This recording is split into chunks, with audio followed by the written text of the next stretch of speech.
¿Bien? Sí, listo. Bueno, ahí fue.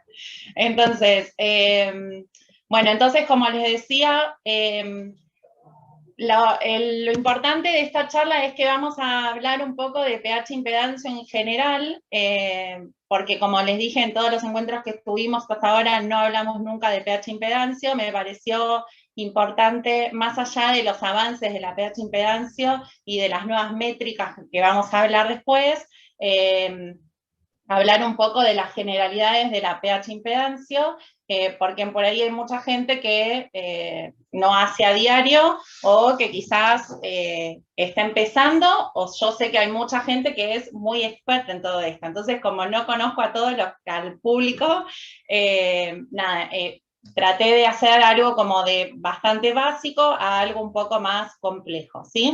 Entonces, lo primero que vamos a hacer es definir los objetivos, que va a ser ver los conceptos básicos de pH impedancia de 24 horas, ver el tema de la calibración, los tipos de sonda y la colocación del estudio, cuáles son las herramientas que tenemos para poder armar un buen informe y poder interpretarlo, y por último, las métricas nuevas que existen o que se están en el último tiempo hablando, y su utilidad en la práctica diaria en pediatría, ¿sí?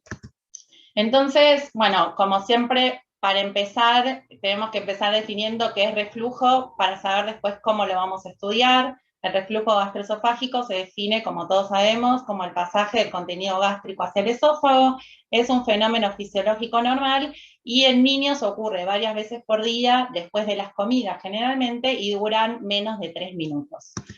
Para esto, entonces, para estudiar el reflujo, nosotros nos basamos en unas guías de reflujo gastroesofágico en pediatría, que generalmente son las guías de la Sociedad Americana y Europea de Gastroenterología. Las últimas guías de reflujo de ambas sociedades fue publicada en el 2018, y esto es lo más actual que tenemos en cuanto a guías de reflujo.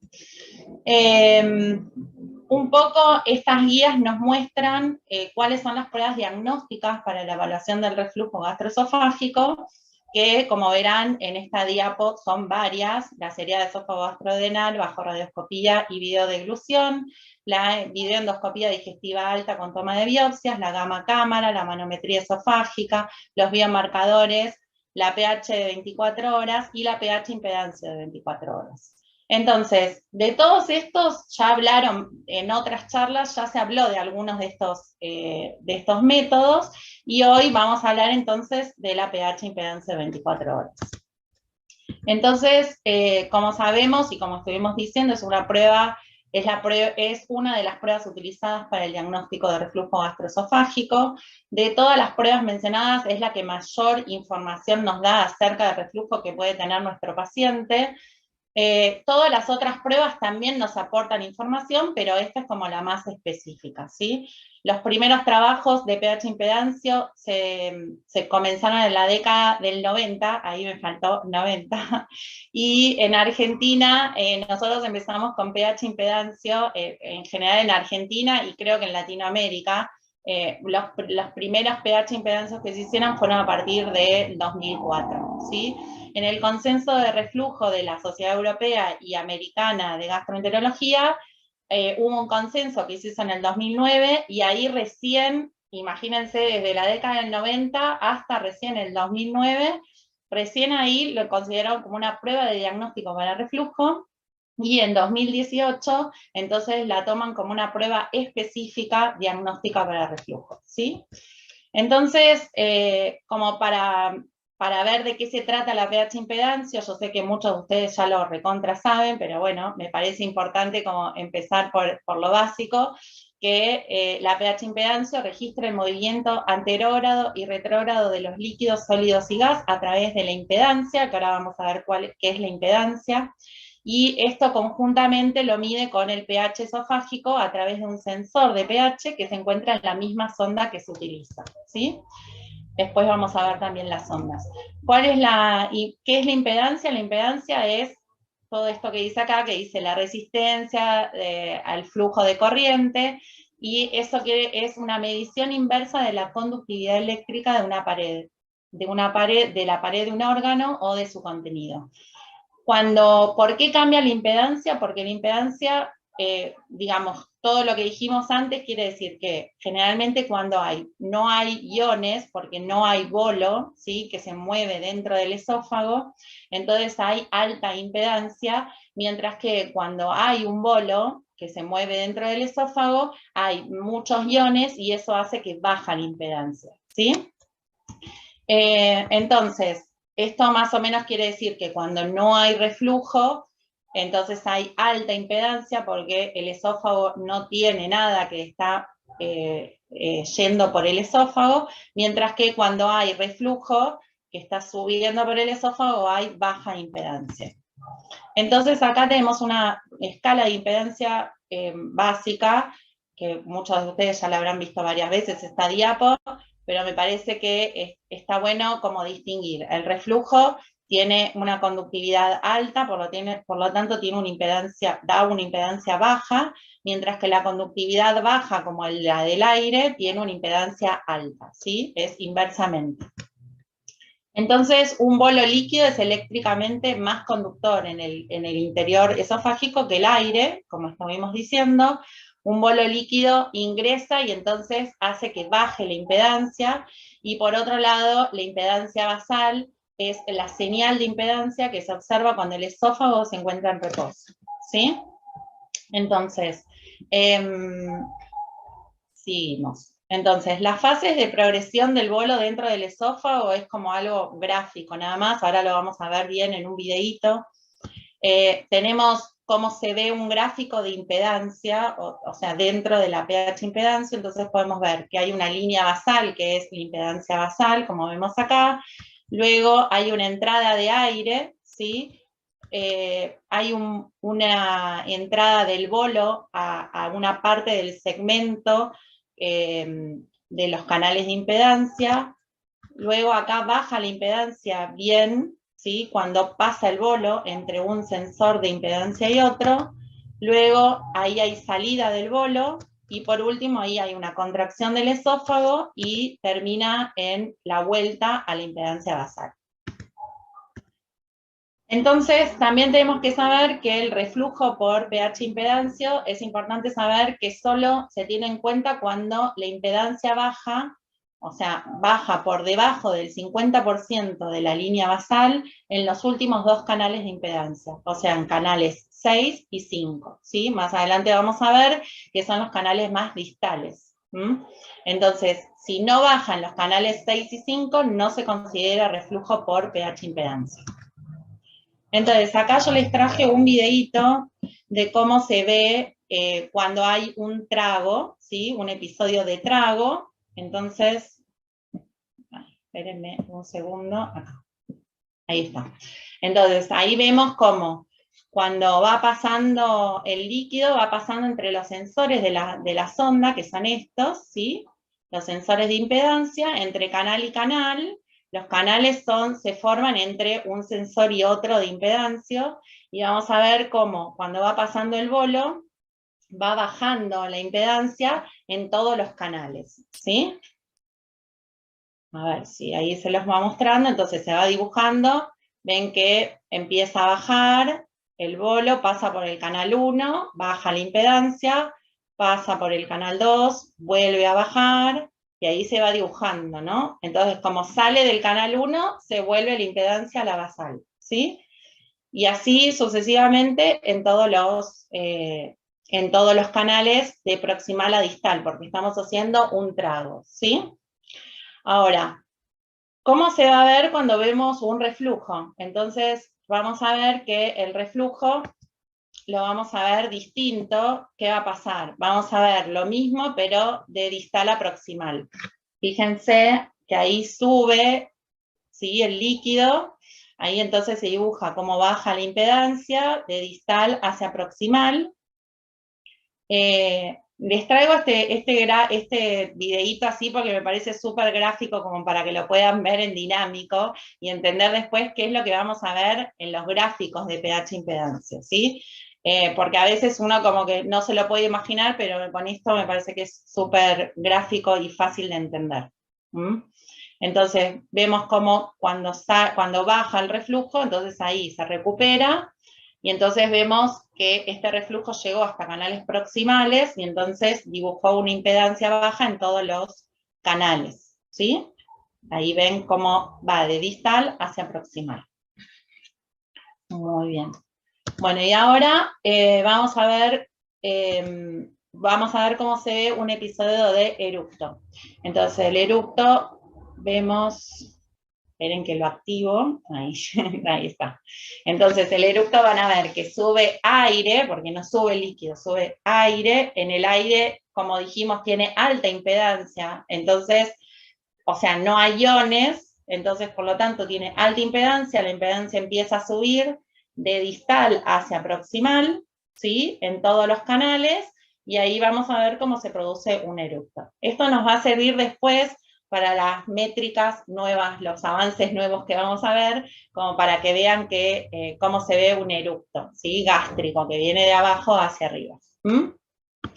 Bueno, entonces, ¿qué evalúo con la pH impedancio? Vamos a evaluar varias cosas. Y otras cosas, dentro de lo que vamos a evaluar son estas las básicas, y después vamos a ver todo lo nuevo que se puede ver. Entonces, dentro de la pH impedancia podemos ver el contenido que puede tener el esófago, que puede ser líquido, gas o mixto, o sea, que mixto quiere decir líquido con gas. Después, las características de ese contenido, que puede ser ácido o no ácido. Y la dirección del contenido esofágico, que puede ser una deglución o un reflujo, como vimos recién, ¿sí?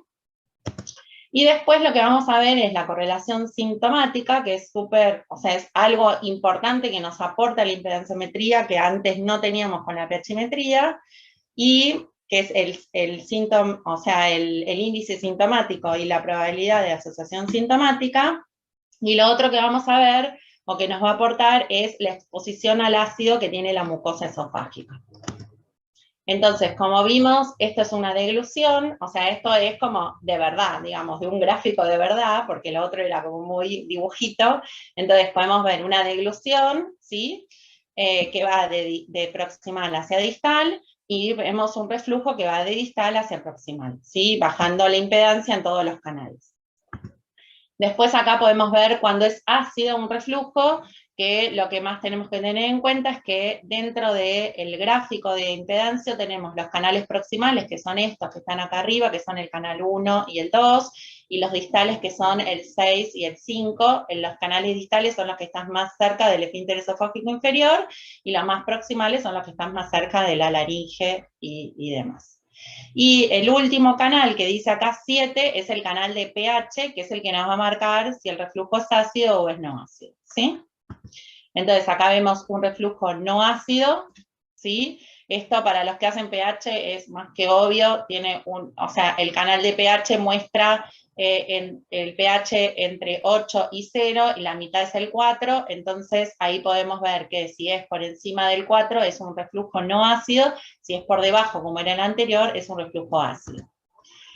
Después tenemos la correlación con los síntomas, que es lo que habíamos dicho, entonces les traje nada más que esto como a modo de mostrarles cómo se ve la correlación en un gráfico. Entonces podemos ver que se marca un episodio de reflujo, intrarreflujo, presenta el paciente la tos y ahí lo muestra, ¿sí?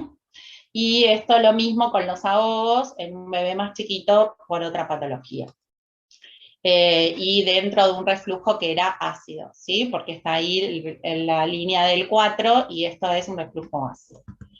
Entonces, para continuar, entonces, para hacer un estudio de pH impedancia, ¿cómo vamos a preparar al paciente? Que esto siempre es una pregunta bastante habitual y es como, ¿le saco la medicación? ¿No le saco? ¿Cuántas horas? ¿Cuántos días? ¿Sí? Entonces, sé que muchos obviamente lo saben y lo hacen habitualmente, pero está bueno como recordarlo para ponernos todos de acuerdo qué es lo que decimos. Entonces, el ayuno generalmente nosotros lo hacemos entre 4 a 8 horas, según si es un bebé o es un niño más grande, ¿no? Después, ¿podemos hacer el tratamiento, la impedancia o la pH impedancia intratratamiento? Sí, la vamos a hacer intratratamiento, y entonces le pedimos al paciente que siga tomando la dosis habitual de IVP o de antiácidos que toma, ¿sí? Y lo podemos hacer sin tratamiento también. ¿Por qué? Porque nos va a aportar un montón de información que después vamos a ver. Entonces, si lo hacemos sin tratamiento, deberíamos suspender la medicación del paciente si está con IBP entre 7 y 15 días previos al estudio, mínimo 7 días. Si es un bloqueante H2 que tiene el paciente, lo podemos suspender entre 48 y 72 horas antes. Y si es un protector de la mucosa gástrica o es un prokinético, deberíamos suspenderlo dentro de las 24 horas, ¿sí? O 24 horas antes. Entonces, ¿cuándo estudiamos a un paciente con o sin IBP? O sea, nos va a servir estudiar un paciente sin IBP cuando yo quiero estudiar un paciente, por ejemplo, prequirúrgico. ¿Qué quiere decir prequirúrgico? Un paciente que se va a hacer, por ejemplo, un Nissen, ¿sí? Entonces me sirve estudiarlo sin medicación. Sí, un paciente que tenga síntomas atípicos también me sirve estudiar sin medicación, porque yo sospecho que él tiene síntomas relacionados al reflujo, pero no sé si tiene reflujo o no. Entonces yo lo que tengo que diagnosticar es si tiene reflujo, y para eso lo tengo que hacer sin medicación. Y los síntomas recurrentes o persistentes postquirúrgicos también lo podría hacer sin IBP. Con IBP lo vamos a estudiar a aquellos pacientes que son refractarios al tratamiento, ¿sí? Cuando nosotros por ahí instalamos un tratamiento, no sé, los papás o la mamá sigue diciendo, sigue vomitando, y nosotros nos preocupamos diciendo, tiene un montón de reflujo, y quizás el reflujo, no es el reflujo el motivo por el cual vomita, ¿sí? Entonces por ahí el reflujo está controlado, pero hay que modificar otra cosa en ese paciente que no le está funcionando bien. Bueno, un poco el tema de la calibración y los tipos de sonda. El catéter de impedancia les traje como este gráfico, que me pareció que era bastante explicativo. Entonces se ven que tiene la sonda de impedancia, tiene 7 anillos, ¿sí? 7 anillos de impedancia. Estos son los anillos de impedancia. Y entre cada anillo se forma un canal de impedancia, ¿sí? Porque muchas veces confunden los sensores de impedancia con los canales de impedancia, que no es lo mismo. Entonces tenemos 6 canales de impedancia y 7 anillos de impedancia, y un canal de pH, que es el que se ve en rojo, que se ubica en la parte inferior de la sonda, que es lo que va a estar más cerca del esfínter esofágico inferior. Y es lo que va a censar si es ácido el reflujo o no, ¿sí? Porque si es una pH no va a censarlo no ácido.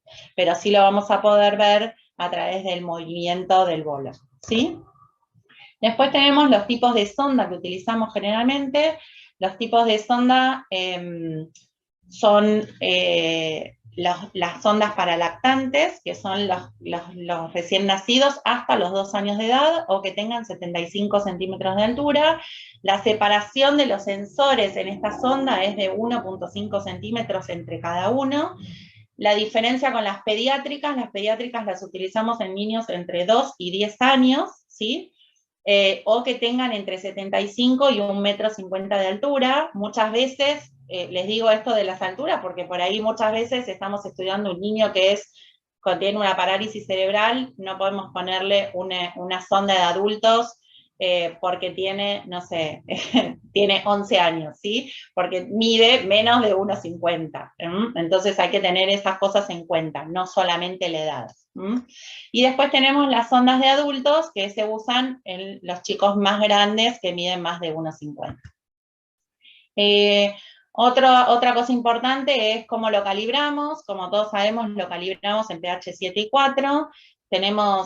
Nosotros en nuestro servicio usamos 2 tipos de aparatos, pero los dos se calibran de la misma forma y son fáciles de hacerlo. Uno tiene sensor externo, el otro no. Las sondas, hay algunas sondas de una de las marcas que a veces vienen sin sensor externo, pero bueno, las que tenemos ahora son con sensor externo.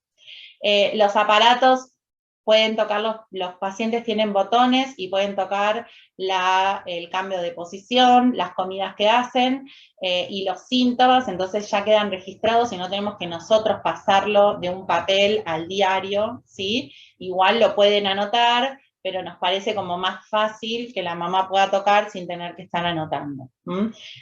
Algunas veces, por ejemplo en adultos, ellos lo hacen también con el papel, pero bueno, los chicos como tienen pocos síntomas, tampoco es que tienen 8.000 síntomas, y la realidad es que nosotros nos centramos en un síntoma en especial, en 1, 2 o 3 síntomas, pero tampoco vamos a decirle todo lo que le pasa, porque si no, no terminamos nunca. Y lo otro importante es cómo colocamos el estudio. El estudio lo colocamos generalmente despierto, con el paciente despierto, pero también hay formas de colocarlo a través de una endoscopía, ¿sí? Entonces depende del paciente qué es lo que necesitemos saber o estudiar. Vamos a ver si le hacemos una endoscopía y le ponemos la impedanciometría en ese momento, o si le hacemos simplemente el estudio de pH impedancio despierto. Para colocar la sonda lo que hacemos es ubicarla con esta fórmula que se llama Strobel, que mide la talla en centímetros, la multiplica, le suma el 5, todo eso que ustedes ya recontra seguro saben, y esa es la forma de encontrar como un punto donde podría quedar bien colocada la pH impedancia, ¿sí? La sonda. Siempre, obviamente, después de hacer la colocación, tenemos que hacer un control radiográfico, ¿sí? Acá, en este artículo del 2015, hay una tablita aproximada, para no hacer la formulita, si no nos acordamos o no podemos o algo, que la podemos tener a mano, y según las tallas de los pacientes, podemos tener un aproximado de dónde deberíamos poner la marquita para dejar colocada la sonda, ¿sí? Bueno, entonces, dónde queda posicionada, ahí vemos como un gráfico que es bastante fácil de ver. El sensor rojito es el sensor de pH, y ahí se ve cómo es una sonda pediátrica que tiene los sensores cada 2 centímetros, ¿sí? Y después acá son algunas radiografías que les traje como para que se vea dónde queda posicionado, cómo se ve el puntito ese del pH, que lo vemos acá con un puntito y acá también. Acá hay algunas sondas que quedan como muy altas, ¿sí?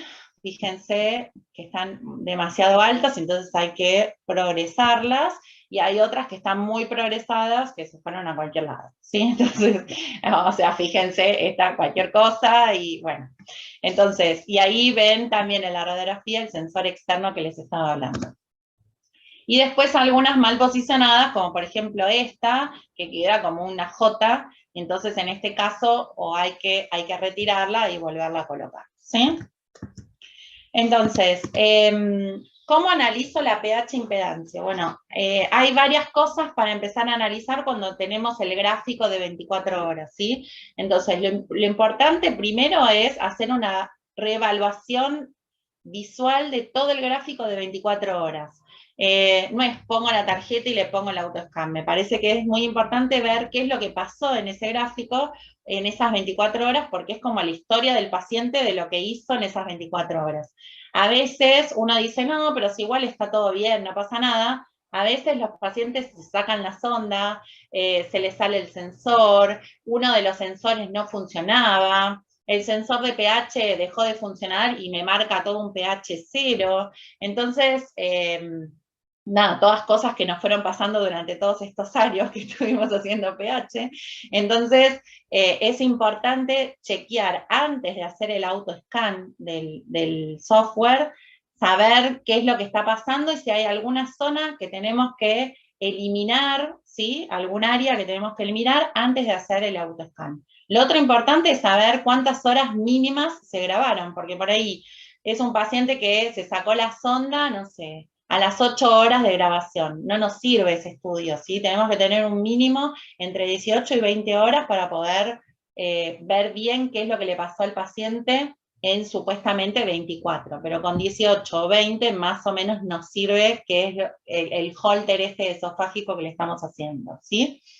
Y lo otro importante es saber si por ahí la mamá nos dice, no sé, a tal hora pasó tal cosa y yo no la anoté, ¿sí? No sé, algo importante, tuvo un ahogo a no sé qué hora. Bueno, voy, busco, le pongo el ahogo y ahí sí después lo escaneo para ver si tiene correlación o no con un episodio de reflujo, ¿sí?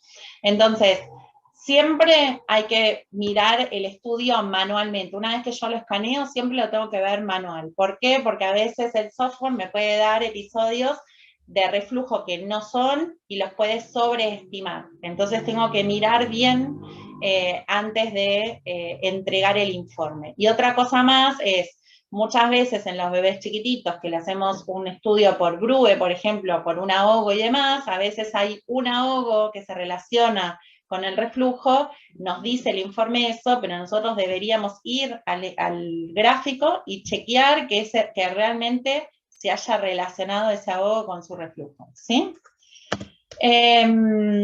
Entonces, nunca entreguemos un informe solo por los números, o sea, siempre tenemos que chequear todas estas cosas previamente. Para hacer el informe tenemos un montón de cosas que tener en cuenta. Entonces, el informe nos da un montón de información, pero tenemos que dilucidar cuál es la información importante y cuál no, ¿sí? Y eso también se puede presetear en los informes que vamos a hacer, como para que no nos dé tanta, porque si uno saca todo lo que dice ahí, son como 10 hojas, y de las 10 hojas nos sirven 3 o 2 nada más, ¿sí? Entonces, de todos los datos que nos da el informe, vamos a tener en cuenta los datos de la pH-metría de 24 horas, ¿sí? Porque nos da una parte de informe de 24 horas, donde nos va a dar el score, el episodio más largo, la cantidad de episodios totales, el número de episodios más de 5 minutos y el índice de reflujo. Todo eso nos aporta la parte de la pH-metría.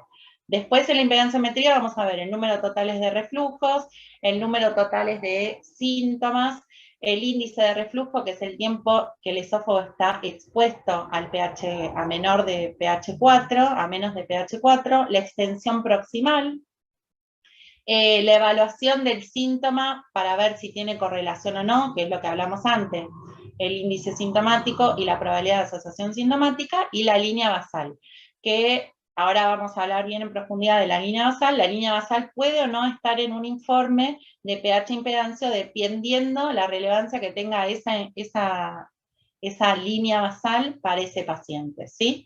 Entonces, ¿qué recursos tenemos como para hacer el informe? ¿Sí? Entonces, porque después con todos esos números, ¿qué vamos a hacer o qué vamos a decir?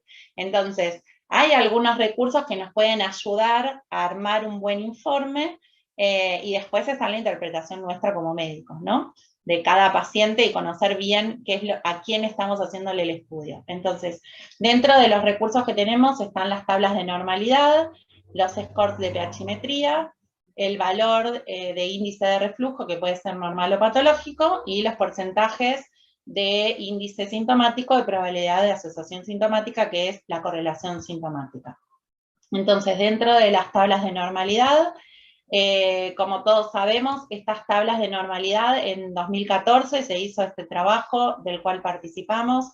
Es un trabajo que se hizo con niños que se estudiaron por sospecha de reflujo y que tuvieron sus estudios de pH impedancia totalmente normales. Entonces, a partir de ahí, se sacó como un valor normal, entre comillas, tanto para lactantes como para niños mayores de 2 años, ¿sí? Es una tabla que nos puede servir, nada, nos puede acercar a alguna información importante. Después tenemos los scores de pH-metría, que son el de Vanden Plas, Boyce Ochoa y de Mister. Como sabemos, el score de Mister lo usamos para niños mayores de 9 años, el score de Boyce Ochoa lo usamos en niños entre 1 y 9 años, y el de Vanden Plas, que ahora lo vamos a ver, se usa en menores de 1 año.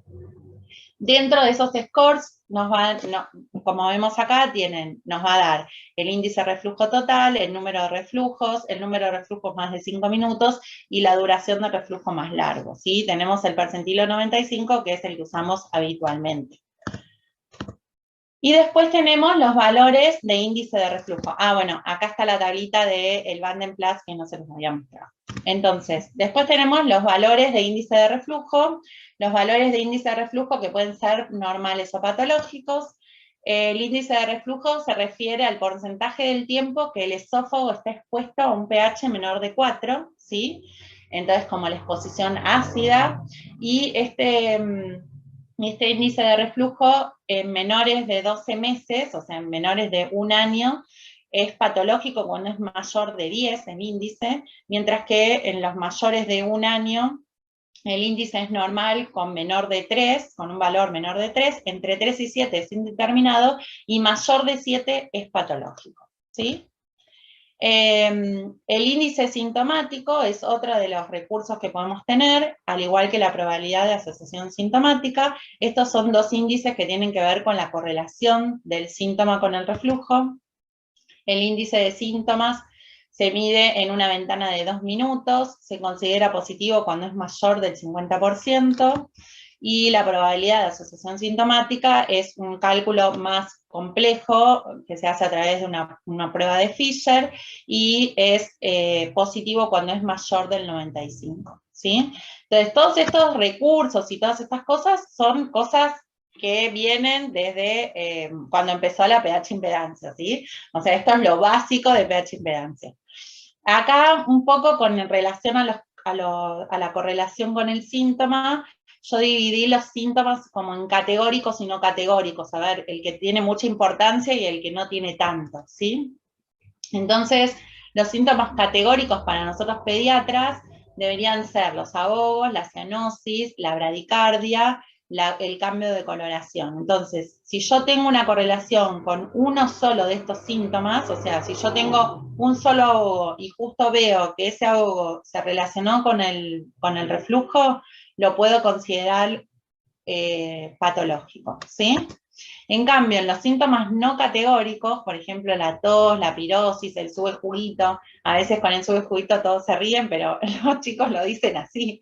Entonces, la regurgitación. Entonces, todos estos son síntomas que necesito para yo tenerlo en cuenta. En cuanto a la correlación sintomática, tengo que tener por lo menos 5 episodios, ¿sí? Para que yo lo pueda tener en cuenta en cuanto a la correlación sintomática. Si yo tengo una tos que se correlacionó justo con un reflujo, no lo voy a tener en cuenta, ¿sí? Es como, no son síntomas que pueda yo tener en cuenta para poner que ese estudio es patológico y tiene correlación sintomática, ¿ok? Entonces, acá un poco recordar algunas cosas de la correlación sintomática. Si yo tengo un índice sintomático y una probabilidad de asociación sintomática positivas, obviamente que seguro que tiene correlación sintomática, ¿sí? Ahora, si tengo uno de los dos, y bueno, tendré que ver ahí qué síntoma tengo, qué es lo que estoy buscando, si es un ahogo, si es, ¿sí? De estos síntomas categóricos y no categóricos y demás, ¿sí? Y acá, nada, les puse como una tablita así como muy rápida, como para ver en 2 minutos y decir sí, no, es patológico, no es patológico, pero bueno, hay que mirarlo bien a fondo, ¿sí? Esto es como para tener un machete así rapidito. En cuanto a las indicaciones, entonces, ¿a quién le vamos a indicar una pH impedancia? Entonces, primero que todo, tener en cuenta que los pacientes que tienen síntomas extradigestivos son los que más se benefician al estudiarlo con una pH impedancia. Entonces, ¿qué quiere decir extradigestivos? Son aquellos que no nos queda claro si el motivo de sus síntomas son o no reflujo, son o no por reflujo, ¿sí? Después, otra de las indicaciones específicas son para ver fenotipos de reflujo, ¿sí? En los últimos años se estuvo hablando de fenotipo de reflujo, así como en adultos, en pediatría, que antes como que no lo teníamos muy en cuenta, pero ahora cada vez más, ¿sí? Entonces tenemos, los fenotipos son la verdadera enfermedad por reflujo gastroesofágico, la verdadera enfermedad por reflujo no erosivo, perdón, el esófago hipersensible o hipersensibilidad esofágica y la pirosis funcional. Después, otro de las indicaciones de pH impedancia serían los síntomas refractarios en los pacientes que están bajo tratamiento con IVP, y por último, los pacientes que tienen atresia esofágica para su seguimiento, ¿sí? Que está descrito en las guías de atresia esofágica. Bueno, entonces, dicho todo esto, ¿sí? Que es como lo básico de impedanciometría, vamos por las nuevas métricas que aparecieron en los últimos años. Entonces, una es la extensión proximal. La extracción proximal, uno cuando a veces uno hace el informe, no aparece directamente la extensión proximal. Uno tiene que setear el informe, ¿sí?, para que me aparezca la extensión proximal. Y me parece que es un parámetro bastante importante en algunas patologías que ahora vamos a ver. Entonces, la extensión proximal se refiere a la cantidad de episodios de reflujo que alcanzan canales proximales. Los canales proximales, como dijimos, son los que están más arriba y son el canal 1 y 2. Es patológico el canal proximal cuando supera el 60% de los episodios totales de reflujo y debe valorarse en algunos tipos de pacientes o en algún contexto clínico específico de cada paciente, ¿sí? Entonces, ahí vemos cómo es una extensión proximal, o sea, la extensión proximal son aquellos reflujos que llegan a canales proximales, como por ejemplo este, que ven que baja la impedancia en todos los canales, hasta los proximales, que son el 1 y el 2, ¿sí?, que están ahí marcados, ¿está? Entonces, ¿cuál es la utilidad de la extensión proximal? Entonces acá puse algunos ejemplos, seguramente a ustedes se les ocurre algunos otros, pero me parece que estos son como los más específicos. Uno son los pacientes con síntomas, generalmente son pacientes con síntomas extradigestivos, como por ejemplo el BRUE, que el BRUE quiere decir eventos breves, resueltos e inexplicados, ¿sí?, que antes los denominábamos como ALTES, ahora son BRUE. Entonces, estos son pacientes que presentan ahogos, cianosis, bradicardia y cambios de coloración. Fíjense que son todos síntomas categóricos. Entonces, en estos pacientes tenemos que tener en cuenta lo que estábamos hablando antes de la correlación sintomática.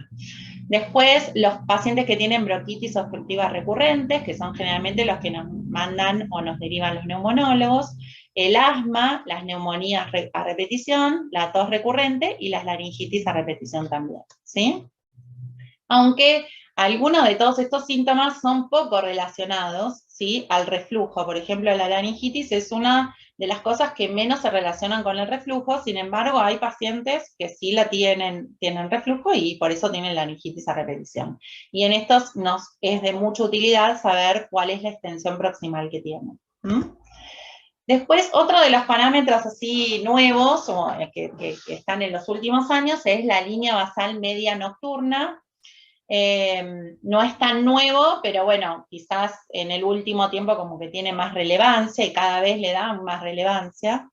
Entonces, esto se refiere a una señal de impedancia que se observa cuando el esófago se encuentra en reposo, como ya les conté en las primeras diapos. Es un parámetro relacionado a la conductividad del esófago o a la integridad de la mucosa esofágica, ¿sí? Fíjense que son dos cosas importantes. Los valores de línea basal nocturna normal oscilan entre 1000 y 3000 ohms y se mide en un periodo de 30 minutos de estabilidad, ¿sí?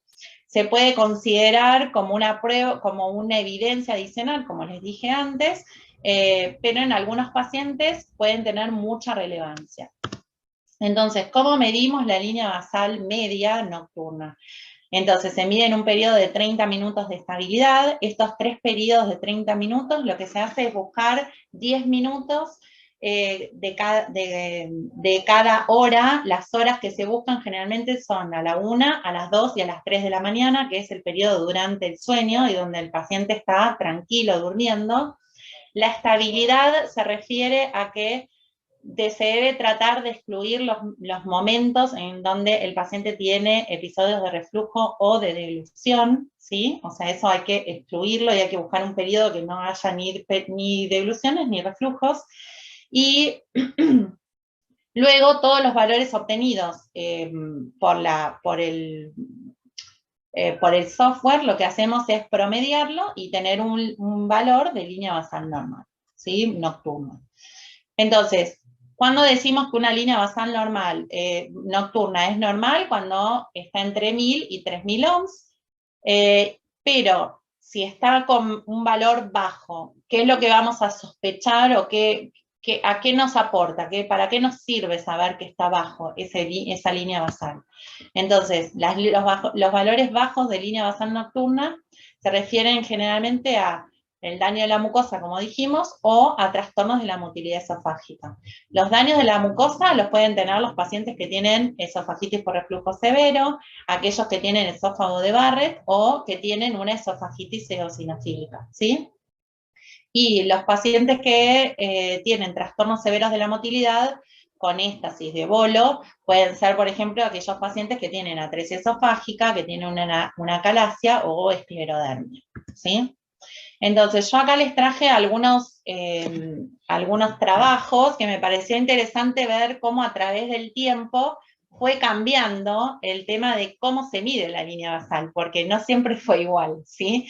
Entonces, fíjense que este trabajo del GPGN de octubre del 2013 quiere analizar el efecto de la edad sobre la línea basal en una población pediátrica, ¿sí? Entonces, lo que hacen es estudiar a 816 niños con síntomas de reflujo gastroesofágico, los someten a una pH impedancia de 24 horas, y se calcula, fíjense que acá dice, calculan automáticamente la línea basal, la media de la línea basal, porque antes se llamaba media de la línea basal y no se llamaba línea basal media nocturna, ¿sí? O sea, fueron cambiando los términos. Entonces, ellos miden la línea basal media y lo miden por el software directamente, por una aplicación que tiene el software, ¿sí? que los que hacen impedancia habitualmente lo saben, y no eliminan ningún episodio, ni de aumento ni disminución de la línea basal. O sea, marcan todo el trazado de 24 horas y sacan la línea basal. ¿Estamos? Entonces, con eso, lo que ven es que la línea basal fue significativamente más baja en los chicos menores de 48 meses, y ven que la línea basal va aumentando gradualmente a través de los años, pero a partir de los 48 meses, que serían los 4 años del niño, ya queda estable la línea basal, ¿sí? No aumenta más. Y otra cosa importante que, bueno, sacan en conclusión de este trabajo es que la línea basal distal es significativamente más baja en aquellos pacientes con esofagitis, ¿sí? Que es un poco lo que estábamos hablando antes. Entonces, como conclusión de este trabajo, la línea basal es significativamente menor en los lactantes, ¿sí? Entonces, esto es importante porque cuando ustedes analizan si analizan los trazados de niños pequeños, van a ver que sus líneas basales son bajitas y a veces cuesta un poco ver cuándo tienen reflujos y cuándo no, ¿sí? Después, y después esto de que la línea basal en el esófago, tanto proximal como distal de los chicos pequeños, pueden estar, las líneas basales bajas pueden estar relacionadas con diferencias anatómicas o funcionales, además de que pueden llegar a tener esofagitis, ¿sí? O sea que per se, solo por ser pequeños, tienen generalmente una línea basal baja, ¿sí? Que es algo interesante en la población que nosotros manejamos habitualmente, ¿no? Tenerlo en cuenta. Después, en el 2017, nosotros hicimos un trabajo que también fue publicado en GPGN, y lo que quisimos demostrar era determinar si los valores de impedancia basal predicen la esofagitis en los niños, ¿sí? Entonces, si lo podíamos tener como un parámetro, porque hasta ese momento no era tan como ahora que todo el mundo sabe sobre esto, ¿sí? Entonces, bien que va pasando los años y cada vez sabemos más cosas sobre el impedancio que son interesantes. Entonces, lo que hicimos es analizar los trazados de pH impedancia de 87 niños entre 3 y 17 años con sospecha de reflujo, a los cuales también se le había hecho una videoendoscopía digestiva alta con toma de biopsias. Se excluyeron aquellos niños que vimos que tenían esofagitis eosinofílica, y también hicimos el cálculo en forma automática, como lo estaban haciendo en ese momento todos los otros grupos europeos y de Estados Unidos, ¿sí? Entonces, sin excluir nada, o sea, hicimos la línea basal de 24 horas. Entonces, vemos que como resultado tuvimos que aquellos pacientes que tienen una esofagitis severa, generalmente los ángeles D, entonces vemos que tienen una línea basal baja y determinamos que el valor de corte sería menos de 911, ¿sí? Entonces, y que los niños, o sea, que no tienen daño, generalmente tienen una línea basal de 2000 en adelante, de 2000 ohms en adelante. Entonces, como conclusión, sacamos que la línea basal en los canales distales nos muestran, puede ser predictiva de una esofagitis macroscópica, porque lo pudimos chequear a través de la endoscopía, y que la línea basal media es útil quizás para predecir la inflamación grave que tiene una mucosa esofágica y por ahí no tener que utilizar la videoendoscopía digestiva alta como para chequear y rechequear estos pacientes con esofagitis severa, ¿sí? Entonces, que esto es un poco lo que se está hablando en los últimos tiempos. Esto fue en el 2017 y ahora estamos más o menos en lo mismo. Y después ahora, en 2020, en abril 2020, fíjense que este trabajo también mide línea basal, pero este grupo lo que hace es medir la línea basal por dos métodos. Uno es el método habitual, que es el nuevo, que está descrito por Martinucci, que es este que yo les dije en 3 periodos durante la noche, con momentos de estabilidad, sacando los momentos de deglución y de reflujo y demás. Y el otro método, que lo que hacen ellos es un método simplificado, le ponen, que quiere decir que ellos miden la línea basal en un momento de la noche, en el periodo de noche más largo que tenga el paciente y que esté, o sea, el periodo más largo en forma supina, y mide ahí la línea basal a través del software, ¿sí? Entonces, lo que ven ellos, ven cómo lo miden, o sea, fíjense que esto es de día, porque tiene mucha actividad el paciente, con muchos reflujos y mucho movimiento, esto también, pero acá en el medio duerme el paciente y es donde está tranquilo. Entonces, en este periodo, y acá ven que dice acostado, entonces en este periodo que está acostado, ellos miden a través del software, ¿sí? Miden la línea basal, y ellos la miden nada más que en el canal distal, que es el canal 6, pero también la podríamos medir en todos los canales y ver cómo está, porque por ejemplo también nos sirve en un paciente con una esofagitis eosinofílica, nos podría servir. Entonces, me pareció interesante este trabajo porque ellos lo que tomaron fueron distintas poblaciones de pacientes, analizan 100 pacientes, de los cuales tienen 20 que tienen esofagitis erosiva, 20 con esofagitis no erosiva, 20 con hipersensibilidad esofágica, otros 20 con pirosis funcional y unos 20 que son asintomáticos. Y demuestran que con el método simplificado para medir la impedancia basal, muestra valores y correlaciones muy similares comparados con un análisis convencional, que es esto de buscar los 3 periodos de la noche. Entonces, por ahí nos podría servir para hacer algo más simplificado y no complicarnos tanto la vida buscando todos esos periodos, ¿sí? Entonces, también vemos que en este trabajo lo que ellos describen es que los pacientes con hipersensibilidad esofágica tienen líneas basales nocturnas menores o inferiores a los pacientes que tienen pirosis funcional, que eso es bastante interesante, porque esos son como conceptos nuevos que hay en este último tiempo. Nada, ellos ahí proponen que estos pacientes con hipersensibilidad esofágica podrían ser considerados dentro del espectro de pacientes con enfermedad por reflujo, ¿sí? Porque se los considera como están dentro de los pacientes con trastornos funcionales, pero bueno, ellos proponen considerarlos como dentro de los pacientes con enfermedad por reflujo, pero todavía no tienen una diferencia significativa en cuanto a la línea basal como para clasificarlos de esa forma, ¿sí?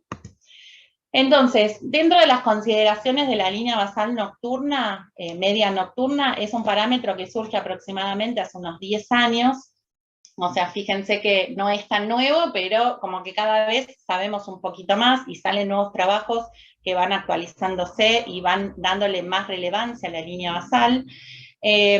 Al momento por ahora, el cálculo es siempre manual, porque siempre nosotros, el software no nos tira la línea basal, por lo menos en los softwares que tenemos, no nos tira, entonces nosotros tenemos que ir a calcular la línea basal y ir a buscarla. y lleva tiempo en análisis de esta línea basal, pero no tanto tiempo, es un tiempo intermedio, le puse yo porque me parece que tampoco es que vamos a estar 3 horas buscando la línea basal, ¿sí? Me parece que hay otros cálculos que ahora vamos a ver que son como más complejos. Y como les pongo acá, existen varios trabajos, tanto en adultos como pediátricos, que avalan la utilización de este parámetro para los informes, ¿sí? Para utilizarlo dentro de los informes. Después tenemos el índice de tragos posterior a un reflujo. El índice de tragos posterior a un reflujo es otro índice que es más o menos nuevo. Se refiere a la peristalsis primaria post-reflujo que se produce y se presenta dentro de los 30 segundos después del reflujo, ¿sí? Entonces, en adultos tenemos como un valor normal, que tiene que ser menor del 50% para ser patológico, ¿sí? O sea, tenemos un valor normal y patológico, o sea, si es más del 50% está perfecto, si es menos del 50%, el paciente tiene un valor patológico de estos tragos posteriores de reflujo, posterior al reflujo, y es un parámetro relacionado al tiempo de exposición al ácido. Si yo no hago muchos tragos y todo el tiempo me queda el reflujo ahí dando vueltas, estoy más expuesta, mi esófago está más expuesto al ácido que el de otro que traga más veces, ¿sí?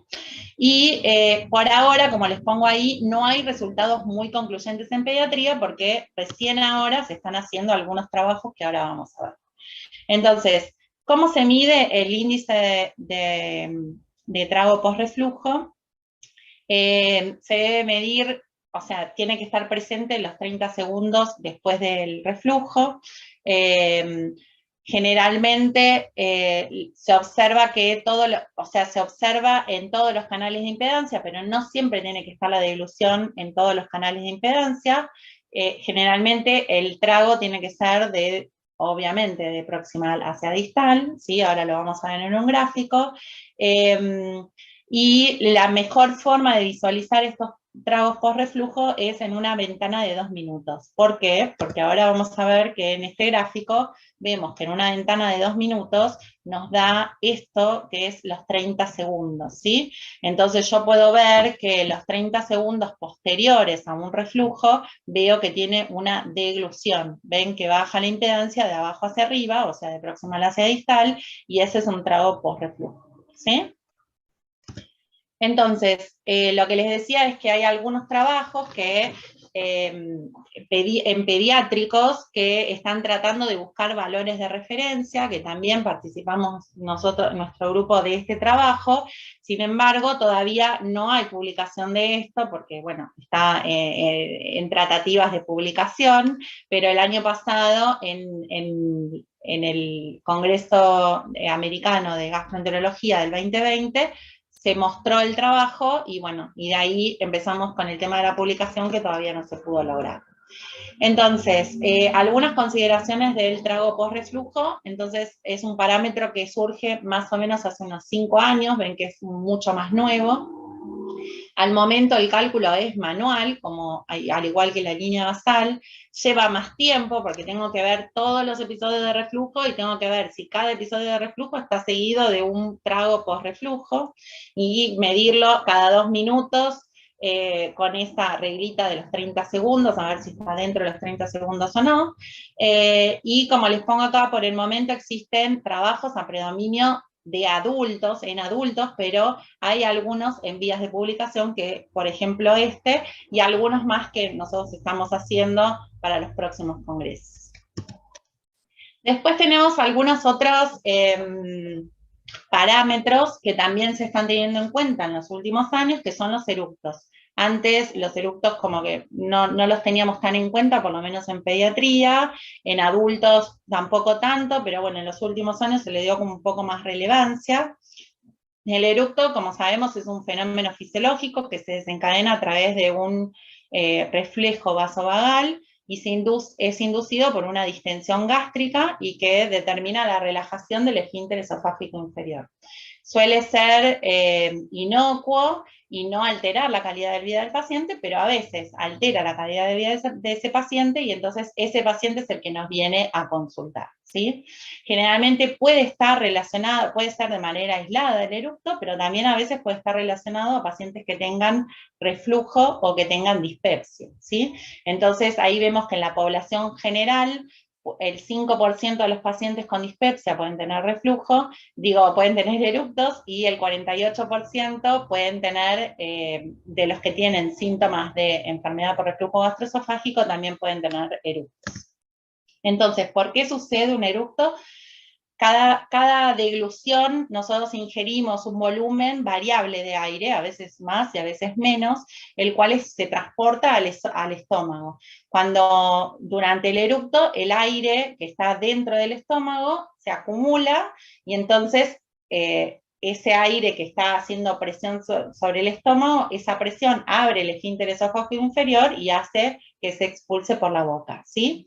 Es un mecanismo fisiológico que previene la acumulación excesiva de aire, tanto en el estómago como en el duodeno, ¿sí? Y generalmente no es audible, porque a veces, no sé, la gente dice, no, tiene muchos eructos, tiene unos ruidos, pero esos ruidos no son, generalmente los pacientes no tienen tanto ruido, lo que pasa que ellos mismos provocan el ruido, ¿sí? Después vamos a ver cuáles son las características de estos eructos. Entonces vemos que un paciente adulto, estos son dos parámetros de adultos, no hay como trabajos de niños que tengan eructos y con un valor normal de eructos, ¿sí? Entonces, estos valores son 30 episodios en 24 horas, son normales de un adulto tener eructos. Y lo que vemos generalmente en una impedancia, se ve que hay un aumento de una pH impedancia, podemos ver el eructo como un aumento de la impedancia, como vimos al principio de la charla, un aumento de la impedancia de canales distales hacia proximales, ¿sí? ¿Esto por qué? Porque, como dijimos, el eructo no tiene iones, entonces, al no haber iones, la impedancia aumenta, ¿sí? Y después, en pacientes con eructos excesivos, puede haber otro tipo de eructos, que son los eructos supragástricos. Y este es el nuevo concepto como que está en auge, ¿sí? Por lo menos en adultos. Y entonces, siempre que están adultos, después viene a pediatría. Entonces nosotros tratamos de igualar o hacer trabajos similares a los que hacen los adultólogos, y que está bueno porque aprendemos un montón y vemos que hay muchos pacientes, porque nosotros tenemos muchos pacientes que por ahí también podemos compartir con adultos, porque son entre adolescentes, niños, adolescentes, entonces ya tienen como más patologías de adultos, ¿sí? Entonces estos eructos supragástricos, ¿cómo se producen? Se producen generalmente por dos mecanismos: la contracción faríngea, que empuja el aire hacia el esófago, y la inyección de aire o succión de aire. Entonces esto hace que descienda el diafragma, se genera aumento de la presión negativa en el tórax, hay relajación del esfínter esofágico superior que hace que entre el aire, luego, una vez que el aire está dentro del esófago, entonces no alcanza el estómago y vuelve a salir, ¿sí? Sin alcanzar el estómago, vuelve a salir. Ahora lo vamos a ver en un gráfico. Dos cositas más de esto es, las características del reflujo supragástrico para tenernos muy en cuenta son que el paciente no es consciente del hecho de que los eructos son voluntarios, ¿sí? Porque ellos mismos se lo provocan ese eructo, y son estos eructos que la mamá dice, hace unos ruidos terribles. Esos eructos no ocurren durante el sueño, ¿sí? Y generalmente cuando el paciente está distraído no se da cuenta, pero cuando por ahí la madre está relatando, sí, porque tiene unos eructos con un ruido, y ahí empieza, si ustedes están en la consulta se dan cuenta, pero perfectamente, ¿sí?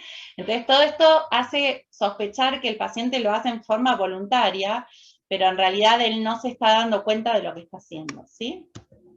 Entonces, ¿cuál es el diagnóstico o cuál es el patrón de oro para estudiar estos eructos supragástricos? Es a través de una pH impedancia. Entonces, ¿qué podemos hacer a través de la pH impedancia? Poder diferenciar los eructos gástricos de los supragástricos, perdón, pero es muy difícil decir todas las palabras juntas.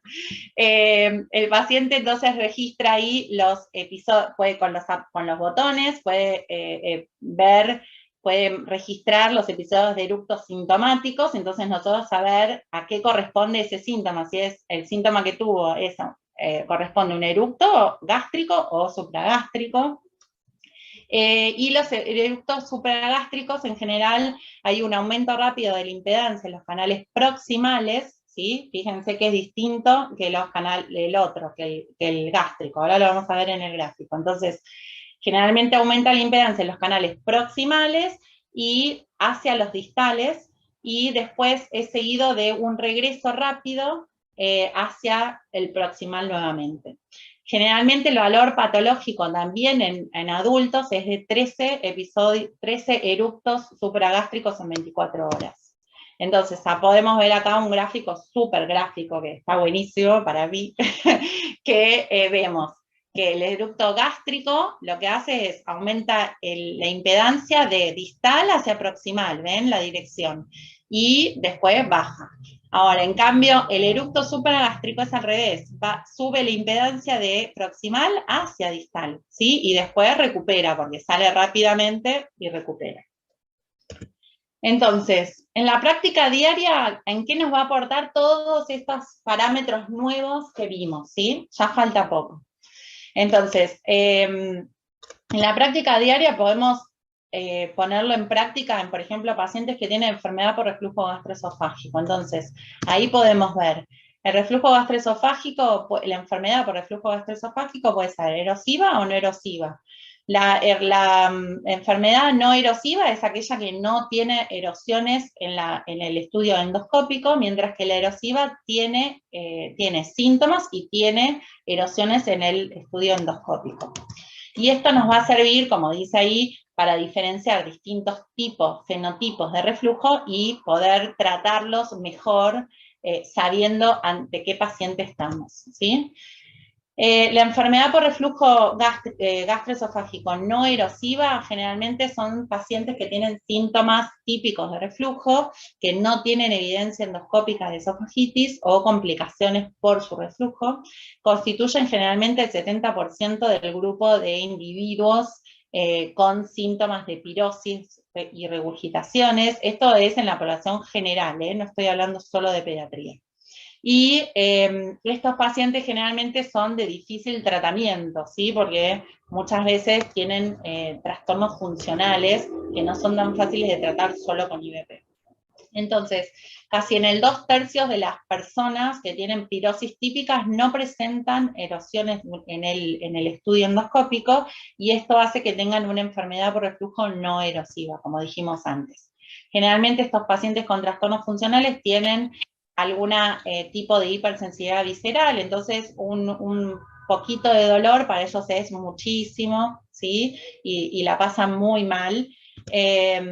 Y en la pH impedancio lo que podemos ver que nos sirve para hacer el diagnóstico y la evaluación de estos pacientes con pirosis que no tienen respuesta a un tratamiento farmacológico, nos permite establecer o descartar si el reflujo es la causante de esa pirosis que refieren los pacientes, ¿sí?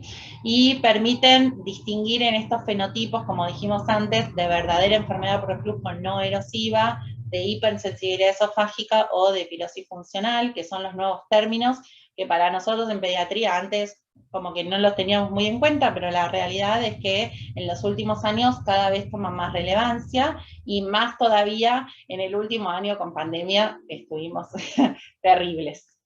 En los últimos años también, entonces se ve que la línea basal y el PSPW, que sería el índice de tragos post-reflujos, como dijimos antes, logra incrementar la sensibilidad de este estudio para este tipo de pacientes, ¿sí?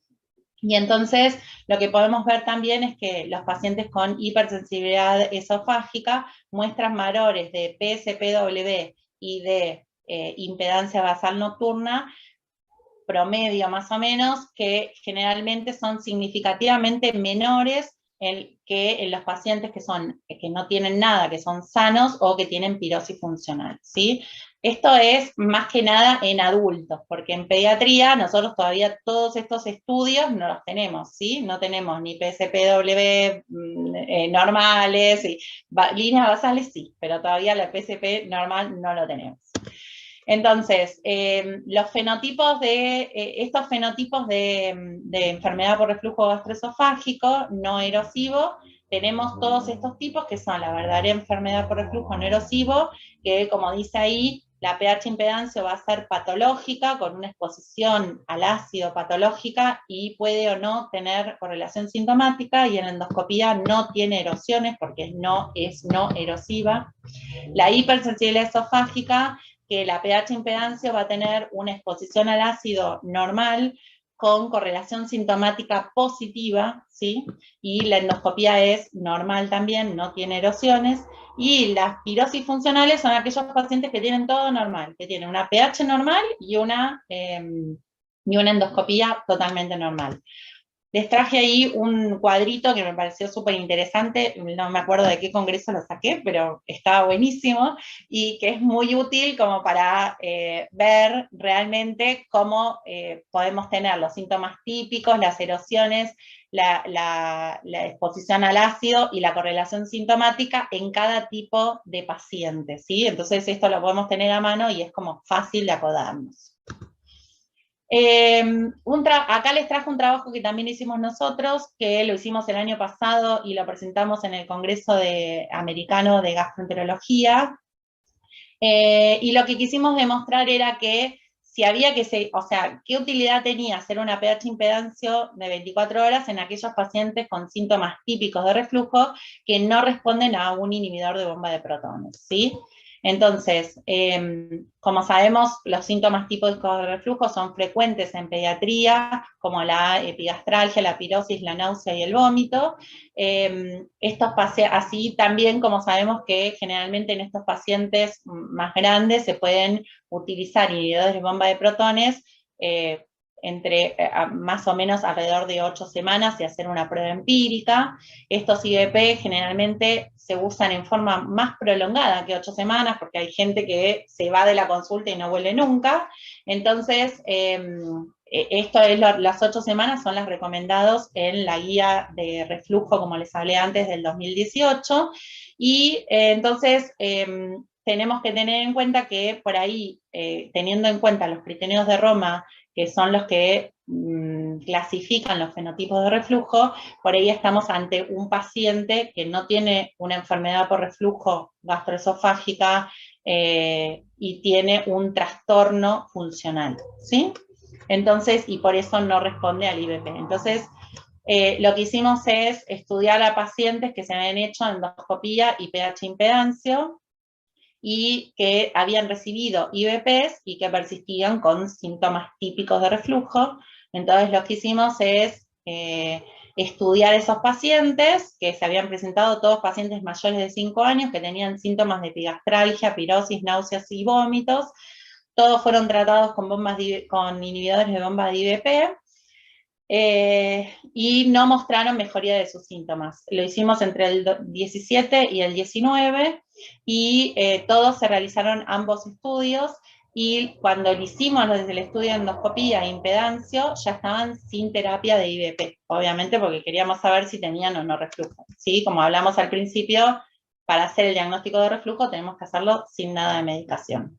Entonces, en la endoscopía vimos si era erosiva o no erosiva con la clasificación de Los Ángeles. En los trazados de pH impedancia vimos el número total de episodios de reflujo, el clearance del bolo, el porcentaje de exposición al ácido y la correlación sintomática, si era positivo o no. Y lo que vimos es que lo que hicimos es dividir a los pacientes en erosivos y no erosivos según lo que encontrábamos en la endoscopía, y según los criterios de Roma los dividimos en pacientes que tenían verdadera enfermedad por reflujo gastroesofágica, no erosiva, la hipersensibilidad esofágica o tenían pirosis funcional. Entonces encontramos 58 pacientes, de los cuales 4 fueron descartados porque tenían esofagitis eosinofílica, pero los otros encontramos que de los de 58, 19 presentaban erosiones dentro de en la endoscopía, pero 35 tenían una endoscopía totalmente normal, ¿sí? Y lo otro que vimos es que, teniendo en cuenta la endoscopía y los parámetros de impedancia, ahí dividimos a los pacientes según los criterios de Roma también. Entonces vimos que la mayoría, fíjense que hay 25 de 52, porque nos quedaron 52 pacientes porque sacamos 6 que tenían esofagitis eosinofílica, tenían pirosis funcional, ¿sí? O sea que más de la mitad, o sea, la mitad casi tenía pirosis funcional. Ahí tenemos los parámetros de impedancia. Entonces, como conclusión de este trabajo, nosotros concluimos que casi la mitad de los pacientes, el 48% de los casos, fueron pirosis funcionales, y entonces quizás no está justificado extender un tratamiento con IVP más de las 8 semanas, porque estos pacientes no van a funcionar con un IVP, ¿sí? Y entonces, esto nos permitió, o nos va a permitir la pH impedancio, distinguir estos fenotipos de pacientes, y entonces, como les dije antes, tratar de medicarlos en forma más cautelosa y no medicar todo el tiempo con IVP sin saber qué es lo que tiene el paciente y seguir aumentando la dosis, porque a veces dice, no responde, entonces le aumento la dosis y le pongo otra cosa y le sigo y le sigo y le sigo y quizás no le va a servir. Bueno, después en la práctica diaria también estos parámetros nos van a servir en cuanto, por ejemplo, a pacientes con atresia de esófago. En los pacientes con atresia de esófago, como todos sabemos, es un trastorno primario, motor, que se relaciona con alteraciones del funcionamiento del esfínter esofágico inferior y la peristalsis de la pared esofágica. Hay una malformación, bueno, esofágica congénita. Dentro de las malformaciones esofágicas congénitas es la más frecuente, y hay una interrupción. Bueno, ustedes ya saben perfectamente qué es la atresia de esófago, pero nada más se los paso. Entonces, lo que podemos observar en una pH impedancia de un paciente que tiene atresia de esófago, vamos a ver que las líneas basales son bajas, ¿sí? Eso está bueno saberlo. ¿Por qué? Porque cuando uno va a leer o sea, por ahí muchos de ustedes leyeron, obviamente, pHs impedancios con pacientes con atresia esofágica, la verdad es que es muy difícil leerlo, porque tiene una línea basal tan baja que a veces el software que está automatizado no detecta los reflujos que tiene el paciente, ¿sí? Entonces es necesario en estos pacientes tener que verlo o sea, ir viendo el gráfico en forma manual, ir analizando a ver qué es lo que pasa. Es muy difícil ver los gráficos de estos pacientes, no sé, todos lo saben muy bien, obvio. Después, otra cosa importante es la rumiación, que también en el último tiempo, la pandemia, el estrés y todo lo demás, hace que tengamos muchos pacientes adolescentes, ¿sí? Por eso digo que compartimos muchas cosas con los adultos, que presentan rumiación. Entonces, ¿qué es la rumiación? La rumiación es, según los criterios de Roma 4, es la presencia de regurgitaciones o masticación repetida, o la expulsión de comida en el periodo postprandial. No ocurre durante el sueño, no está precedida de arcadas, ¿sí? Y siempre antes de llegar a esa conclusión de que puede ser una rumiación, obviamente hay que descartar otras razones y otras patologías, y también el trastorno de la conducta alimentaria, que a veces es difícil de distinguir qué es lo que presenta el paciente, ¿sí? Y los síntomas deben presentarse de al menos 2 meses o más, ¿sí? Esos son como los criterios de Roma. ¿Qué nos va a mostrar en la pH impedancia de este paciente? Ahí me pareció interesante porque en este trabajo del 2019 ya muestra que hay mayor episodios de reflujo postprandiales y proximales, ¿sí? Hay reflujo postprandial no ácido y va volviéndose de a poco ácido, y la línea basal de estos pacientes es normal, ¿sí? Fíjense que siempre es la línea basal, siempre hay como cosas de línea basal y de PSPW, y siempre como que vuelven a aparecer todas cosas nuevas también en pediatría. Y después este trabajo que en el último Congreso de Gastroenterología de Argentina, de la SAGE, tuvimos una charla del doctor Garza, y el doctor Garza nos trajo este trabajo, que era del GPGM del 2020, me pareció súper interesante. Ellos hacen un trabajo tratando de hacer como un score para rumiación. Son pacientes que se estudiaron con pH impedancia, pero también se estudiaron, el mismo grupo de pacientes le hicieron también manometría. Entonces con manometría diagnosticaban la rumiación y después le hacían la impedanciometría. Y ahí podía, entonces ya sabiendo que tenía rumiación, ahí podían comparar, ¿sí?, los estudios. Y entonces ahí vieron que sacan este score y ahí lo que muestran es que conteniendo más de 2 en el score, ¿sí?, si sumamos 2 de todo esto, de todos estos parámetros, entonces podemos decir que el paciente tiene rumiación. Y está bueno porque no le tenemos que entonces hacer una manometría esofágica. Obvio que los que hacen manometría no van a querer, pero bueno, me parece que es un estudio que está bueno, poder hacerlo con pH impedancia. Entonces ahí fíjense que ellos muestran en el trabajo cómo se ve el paciente cuando está despierto, que tiene muchos episodios, ¿sí?, como que le sube, hace muchos episodios de reflujo, ¿sí?, fíjense acá que está todo en amarillito, y fíjense que cuando duerme, ¿sí?, está como súper tranquila. Entonces, por último, decir que estos pacientes con rumiación generalmente tienen una línea basal normal, tienen aumento del porcentaje de reflujos proximales, que es lo de la extensión proximal que vimos, de estos parámetros nuevos, y tienen mínimo reflujo nocturno, que es lo que vimos en el gráfico de recién. El índice sintomático es positivo generalmente para el vómito o el reflujo. No tienen correlación sintomática con otros síntomas, y generalmente puede estar presente, generalmente está presente, la aerofagia y los eructos en el gráfico, ¿sí? Entonces, que también es lo que estuvimos hablando antes. Entonces, como últimos mensajes, como siempre digo, no existe una prueba única para hacer el diagnóstico de reflujo. De todas esas pruebas que dijimos al principio, todas nos van a aportar algo, pero la más específica o la que más nos aporta toda la información muy valiosa que nos da la pH impedancia es esta. Uno va a tener que conocer al paciente y ver qué combinación de todos esos estudios le voy a hacer al paciente que tengo enfrente y ver qué es lo que me va a dar más rédito sin tener que hacerle millones de cosas. Y estas nuevas métricas nos ayudan a comprender mejor el comportamiento del reflujo con cada paciente en particular, ¿sí? Entonces, bueno, creo que ya terminamos, sí. Bueno. Espero que no los haya aburrido mucho, pero me parece que había como mucha cosa para ver y era todo interesante. Bueno, Judith, muchísimas gracias, me pareció espectacular la charla, buenísimo esto que le hiciste de menor a mayor, realmente empezaste explicando todo lo básico, que a muchos les tiene que haber sido muy, muy esclarecedor, y al final terminaste con una actualización espectacular. Así que te agradezco muchísimo, me encantó la charla. Vamos a ver ahora las preguntas del chat, te voy a ir haciendo. Dale. ¿Hay muchas o poquitas? Depende.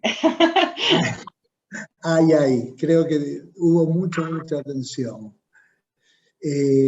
En todos los BRUE, acá de 2021 a todos, no sé quién es 2021, ¿en todos los BRUE está indicado estudio o en los recurrentes o graves solamente?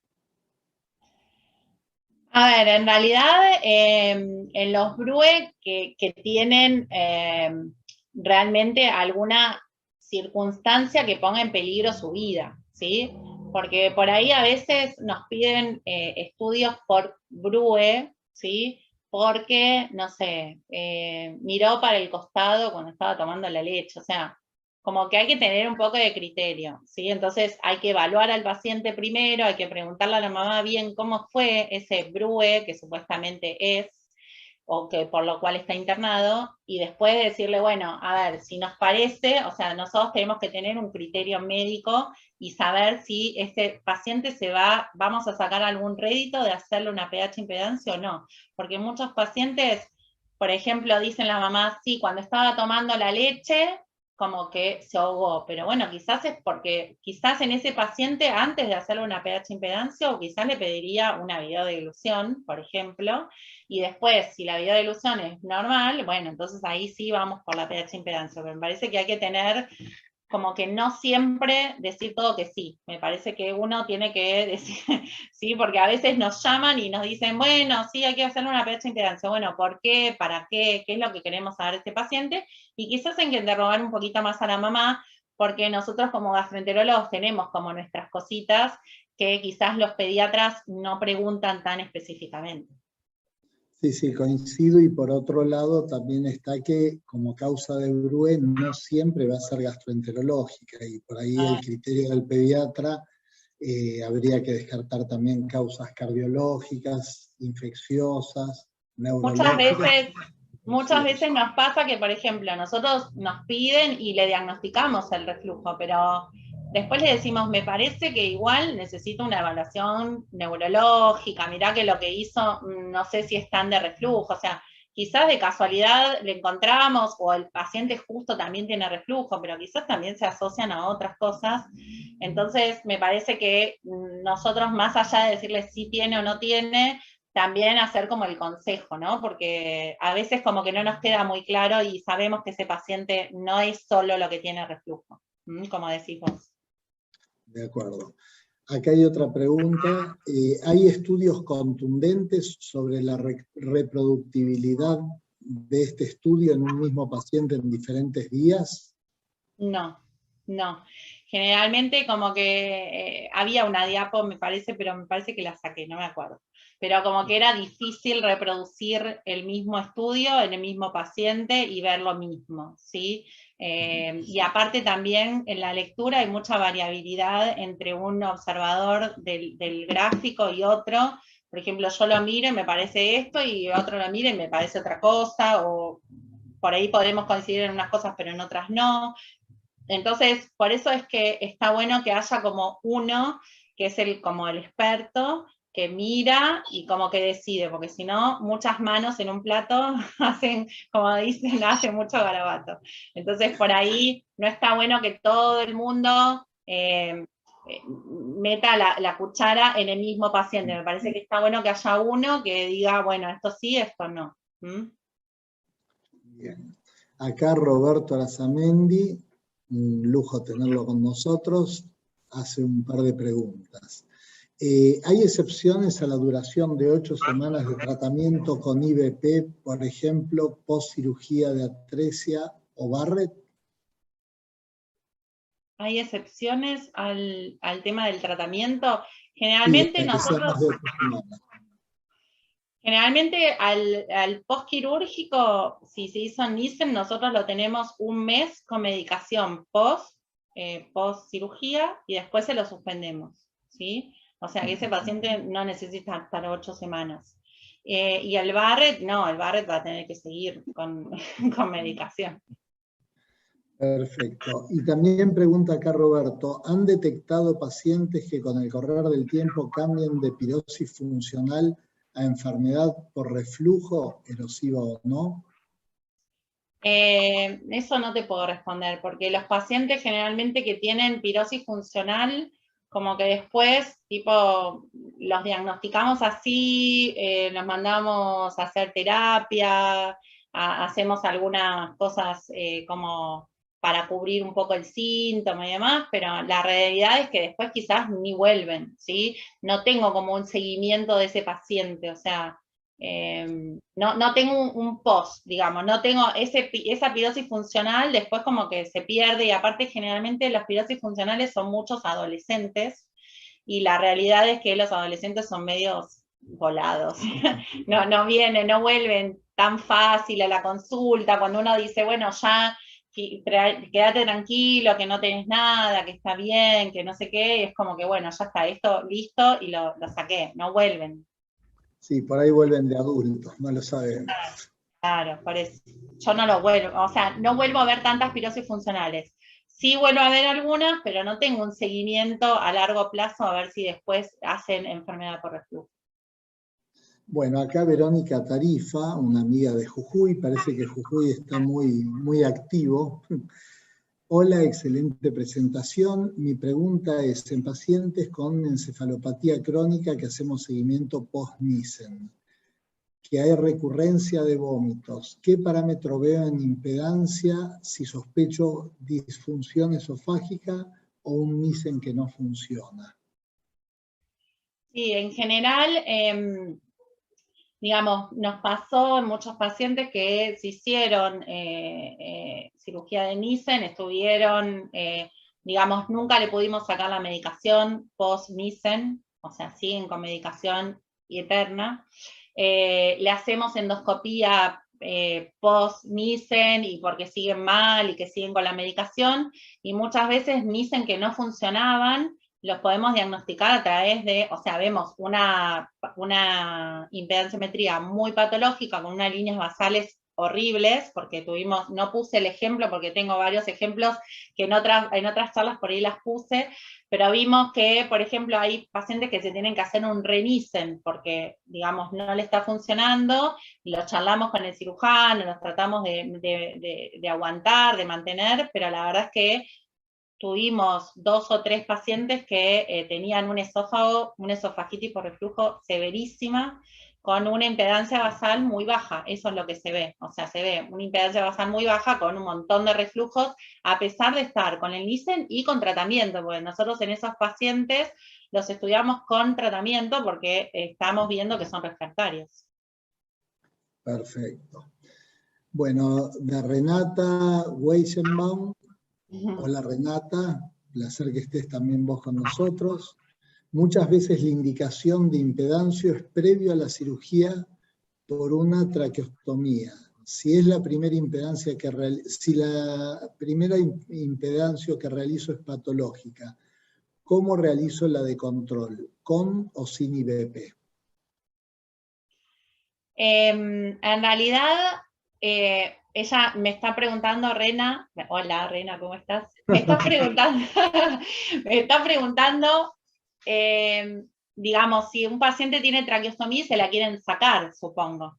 Entonces, si un paciente tiene traqueo y se la quieren sacar y quieren ver si sigue con reflujo o no, lo que debería hacer yo es sacarle la medicación para ver si continúa con reflujo. Ahora, si el paciente está muy sintomático, a pesar de que está con medicación, no le puedo sacar la medicación. O sea, lo que yo puedo hacer es decirle al cirujano, mirá, si vos querés, le podemos hacer una impedancio con tratamiento para ver si el reflujo está controlado y ver si vos le podés sacar la medicación, si vos le podés sacar la tráqueo. Entonces, de última, ese paciente, si tiene bien controlado su reflujo bajo medicación, el cirujano le puede sacar la tráqueo, pero sabiendo que el paciente va a continuar mucho tiempo con IBP. ¿Mm? Depende, por eso, depende en qué situación. Bueno, acá de vuelta Roberto Arazamendi pregunta, creo que los BRUES leves no requieren este estudio, así cambió con el tiempo. Creo que es necesario definir mejor las indicaciones de pH impedancio que sean objetivas. Es un poco también lo que había. Sí, lo que hablamos un poco antes, sí. Carlos Ruiz pregunta, felicitaciones por la excelente charla. Según su experiencia personal, ¿son realmente útiles los reflujos proximales? Sí, por lo menos a mí me resirven, ¿eh? No es que cualquier... O sea, a mí me parece que es muy útil en algunos pacientes, como te digo, no me acuerdo cómo se llama, ¿Carlos? Sí. Sí. Carlos. Me parece que es súper provechoso en algunos pacientes, como por ejemplo estos que se estudian por síntomas extradigestivos. Entonces, que por ahí los manden en monólogo o los manda el otorrino e insisten de que no, que el chico tiene, que es por eso que tiene los laringitis, o es por eso que tiene los broncoespasmos, y quizás demostrándole que no tiene tantos canales proximales, o sea, por ahí el chico tiene 20 reflujos, o sea, que es poquito, pero todos los 20 les llegan a canales proximales. Bueno, entonces en ese paciente, ojo, porque ese paciente muy probablemente tenga que ver ese reflujo con lo que le está pasando a nivel pulmonar. Ahora, un paciente que tiene 20 y le suben 2, ese paciente no le voy a hacer nada, le digo, listo, no tiene nada, este paciente es normal, ¿sí? Pero a mí me parece súper útil en esos pacientes. Y aparte también en los neurológicos, muchas veces los papás refieren como que escupen secreciones, y entonces uno lo hace como para ver si realmente es reflujo o no, y cuando vemos no tiene canales proximales, o sea, el chico tiene pocos reflujos, y qué sé yo, y esto que escupen o que vomitan son como el lago faríngeo que se les junta y escupen las secreciones, pero no es reflujo, porque todo el mundo, todo lo que sale de la boca es reflujo, y no es así. Bien. Bueno, veo varios expertos que están conectados. Si quieren que les dé la palabra, pídanlo y se las vamos dando. Yo te voy a hacer una pregunta. En esofagitis eosinofílica, ¿se puede utilizar la línea basal para determinar la respuesta al tratamiento? La verdad es que nosotros en la esofagitis eosinofílica no lo usamos como método para seguimiento del paciente, porque nada, al paciente le pasan tantas cosas y también tiene que tomar ¿sí? Entonces como que sumarle también la impedancia, o sea, nos encantaría poder hacerle a todas las esofagitis eosinofílicas y ver si mejoran con el tratamiento. Pero la realidad es que por ahí la hacemos una vez y ya después las próximas no quieren hacerse controles con impedancia. Entonces se nos hace difícil ver cómo es la evolución. Supongo que sí, porque al mejorar la motilidad bajar la inflamación, entonces obviamente que va a mejorar, pero no lo tenemos como, por lo menos en nuestro grupo no lo usamos para eso, digamos. Pero estaría buenísimo poder hacer un trabajo de esos así. Bueno. ¿Tenés experiencia, Judith, en pacientes que han hecho lesiones por cáusticos, esofagitis cáusticas, haciendo la impedanciometría? Sí, sí, tuvimos varios chicos con cáusticos y lo que se ve es esto, es la línea basal baja, porque tienen muy dañada la mucosa, la motilidad, o sea, queda un esófago nada, que es como un cartón. Entonces, nada, se ve que estos parámetros, se ve eso, ¿sí? Se ven líneas basales muy bajitas, porque tienen mucha esofagitis por reflujo y demás. Que es como lo característico de estos pacientes, ¿sí? Tienen muchísimo reflujo y tienen esofagitis por reflujo y alteración de la motilidad, entonces, bueno, todo esto va a hacer que se altere la línea basal.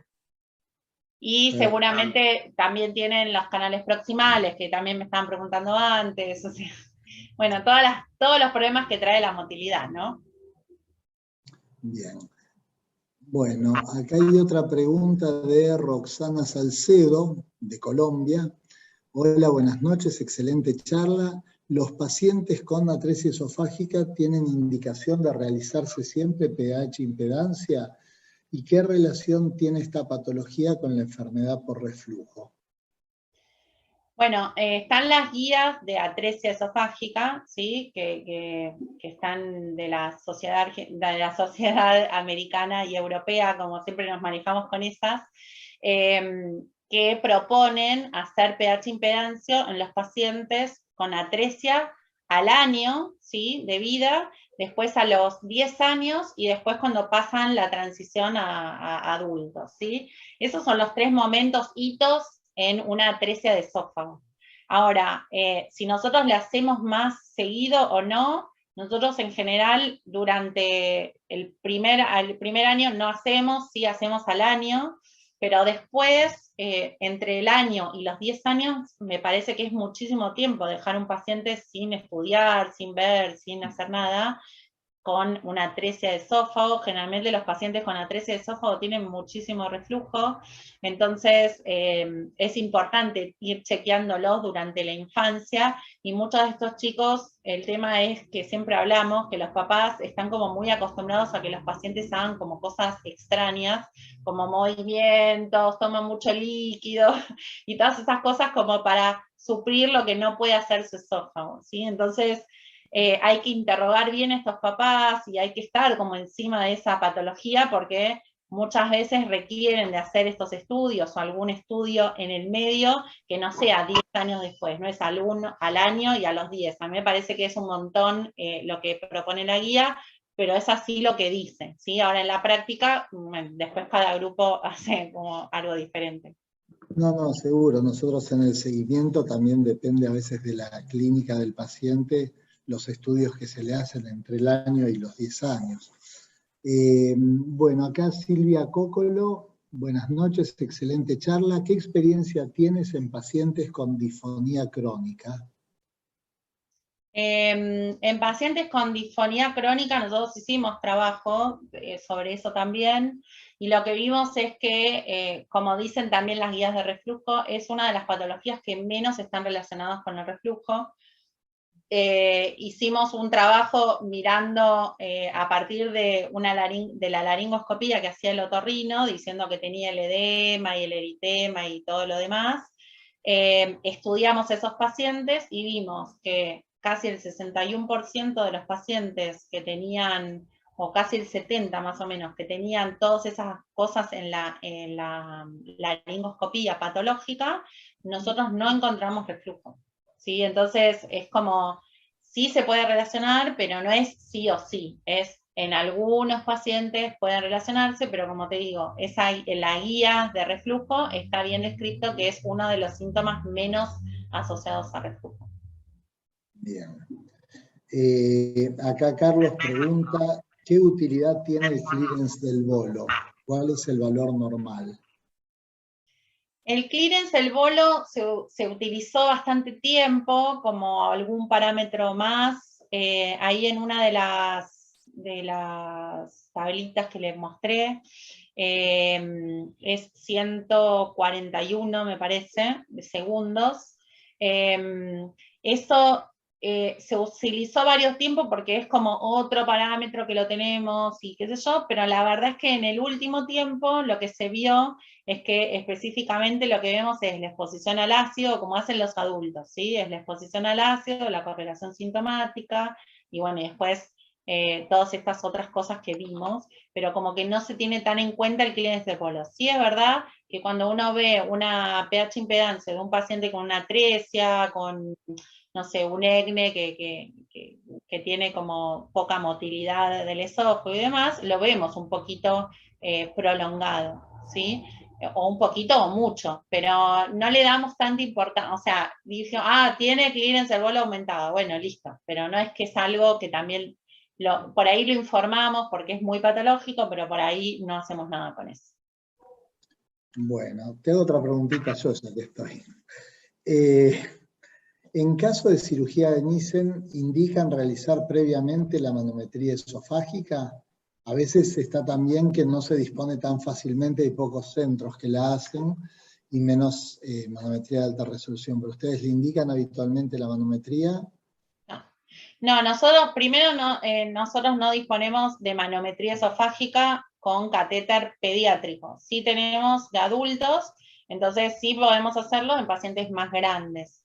Pero la realidad es que nosotros, previa a la cirugía de Nissen, no le hacemos una manometría, sí le hacemos una endoscopía y pH impedancio, y con eso definimos si tiene reflujo, si no tiene, si esas cosas. Pero nada más, como para hablarlo con el cirujano y ver si le tiene que hacer la gastro y el Nissen o nada más que la gastro, ¿sí?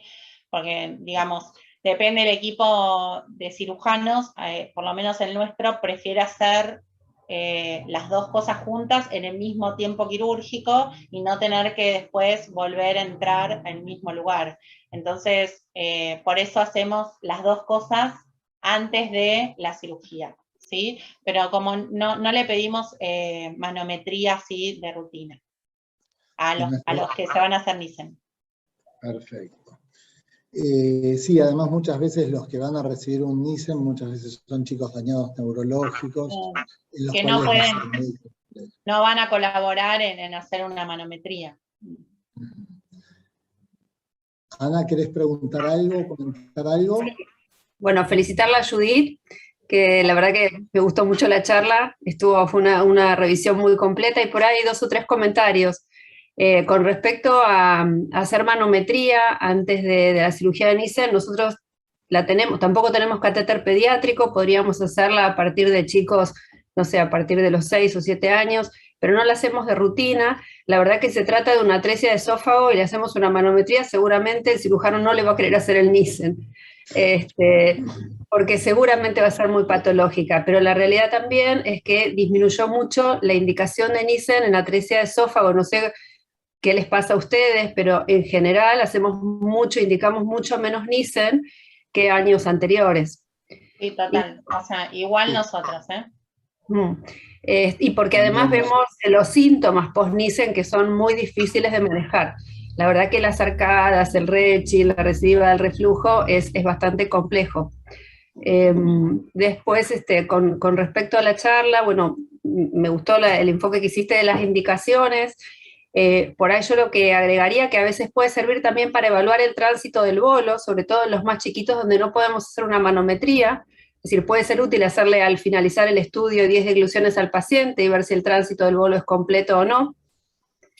Y me gustó que mostraras el trabajo del índice de rumiación de Di Lorenzo y de Cifrin, que en realidad este estudio ellos lo hicieron en pacientes con síntomas de reflujo refractario, es decir, que no eran pacientes que consultaban por rumiación, sino que tenían síntomas de reflujo y encontraron que el 44% eran rumiantes, es decir, que también la impedanciometría fue un estudio que fue discriminador para el diagnóstico de rumiación, que además en los chiquitos es difícil hacer una manometría y no siempre aparece durante las degluciones o el periodo de observación de la manometría, aparece el patrón típico de rumiación, así que la impedancia nos puede ayudar en ese sentido. Sí, aparte es un estudio que, nada, lo tenemos, no sé, por lo menos lo tenemos más a mano y nos parece que es menos, quizás, menos invasivo, el paciente no tiene que colaborar tanto, porque nosotros le ponemos la sonda y después podemos ver el estudio en 24 horas. Nada, entonces nos parece que está, bueno, estuvimos en la misma charla por eso, de Garza, y nos pareció súper interesante. Y tal cual. Porque nos da mucha información, un impedancio, simple impedancio, nos podemos dar cuenta de varias cosas que puede tener el paciente. Como decían, me parece que no me acuerdo si él fue o no, es como la historia del paciente de 24 horas, te muestra todo lo que está pasando. Bueno, ¿alguien más quiere hacer algún comentario, alguna pregunta? Acá una última pregunta que quedó del chat. Carlos pregunta, ondansetron, ¿altera el resultado de la pH impedancio? Ondansetron, ¿por qué? ¿Por un paciente que está medicado con ondansetron? No sé. Nosotros en general, no sé, los pacientes que estudiamos, la verdad es que no me tocó ningún paciente que tenga ondansetron. Pero, no, yo se lo suspendería antes igual. Claro, pero no sé, porque no lo usamos como una medicación habitual, digamos, es como en alguna cosa en especial. Entonces, pero sí, lo suspendería, igual que los proquineos, o sea, cualquier otra medicación gastroenterológica la suspendería. Perfecto. Bueno, ¿alguien más? ¿Alguna pregunta? ¿Algún comentario? Bueno, Judith, ya son las 10 de la noche. Lo tuyo fue espectacular y creo que si no fuera esta hora seguiríamos haciendo preguntas. Muy buena la presentación, muy buena la discusión, te agradezco muchísimo a vos, a todos los que participaron, Ana Roca, por supuesto, y Roberto Lazamenti, todos los que hicieron preguntas, comentarios, muchísimas gracias, y todos los que estuvieron escuchando, la charla fue espectacular. Gracias Tarifa, gracias Renata, Carlos, muchas gracias a todos. Bueno, gracias por haberle invitado. Muchas gracias y buenas noches a todos. Nos estamos viendo. Bueno, nos vemos dentro de 2 jueves con la charla de Miguel Saps, si Dios quiere. Tal cual, Chao. dale. Gracias. Chao, chao, buenas noches. Adiós.